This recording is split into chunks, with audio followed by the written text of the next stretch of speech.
Hi, ako nga pala si Kams Fishy, ang fish keeper na may pangarap. Ang pangarap ko ay meron akong farm na katulad kay Meng ng Thailand or mga 10 milyon okay na.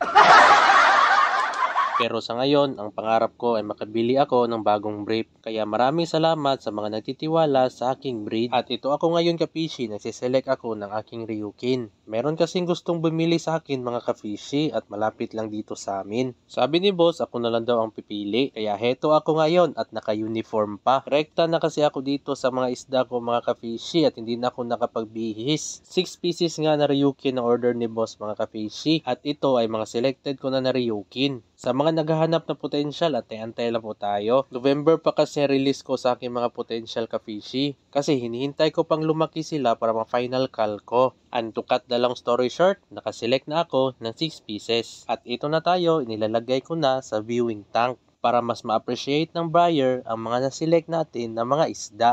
So after that ay magbi-video tayo kasi isi-send natin sa ating buyer para if ever na mayroon siyang hindi magustuhan ay mapapalitan natin. At after makita ni buyer ang naselect ko na goldfish at nagbigay na siya ng go signal na okay lahat. Ito na pala ang naselect ko ng mga goldfish kapishi. Ano sa tingin nyo? Pasado ba?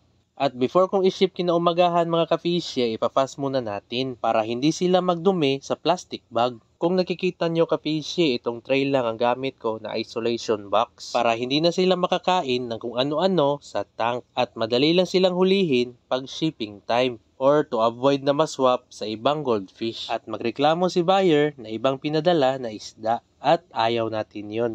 So ito na nga, kinaumagahan nag-add si boss ng 2 goldfish kasi nagandahan daw siya nang nasend ko na video last night. At kung pansin nyo, dito ko inalagay ang isolation tray sa grooming tank ko. Ganito ako ka-confident na walang sakit ang mga pinapadala ko na isda at ito na huhulihin ko na sila para ma-ship. Kasi may lakad pa daw si boss mamayang hapon kaya need ko talaga i-ship this morning. At buti na lang ay maganda ang panahon dito sa amin at madali ko lang na-prepare. Ito na nga sila mga ka-fishy at ganito ako mag-ship ka-fishy. Lagyan ko talaga na methylene blue. Or kung meron kayong general aid, pwede din yun. Kaso, methylene blue lang ang meron ako dito ngayon. Kaya ito lang muna. At pagkatapos, ilalagyan ko na ng medical oxygen. Kaya kampante ako kahit ma-delay ang shipping ay hindi sila mamamatay.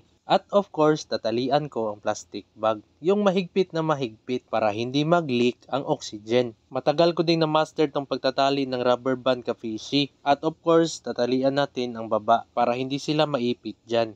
So after naman dyan, send na naman tayo ng update sa ating buyer para naman kampante siya na ipapadala ko ang goldfish or yung kanyang order. And once na confirm na niya, ay atin nang ilalagay sa box. Trust me ka-fishy, mahirap talaga to pag first time mo nag-ship ng isda. Pero na-learn ko to through experience. Maganda kasi kung ilalagay mo sa box ng isda, lalo na pag shipping. Nakaka-reduce kasi ng stress ng isda, lalo na kung ilalagay mo sa box. At ito na nga, lalagyan na natin ng label or kung sino mang magre-receive nito. At ito na nga ay papunta na tayo ng bus terminal. Excited na daw si Bossing ma-receive tong goldfish. At ganun ako nag-ship ng goldfish. So yun lang for this video.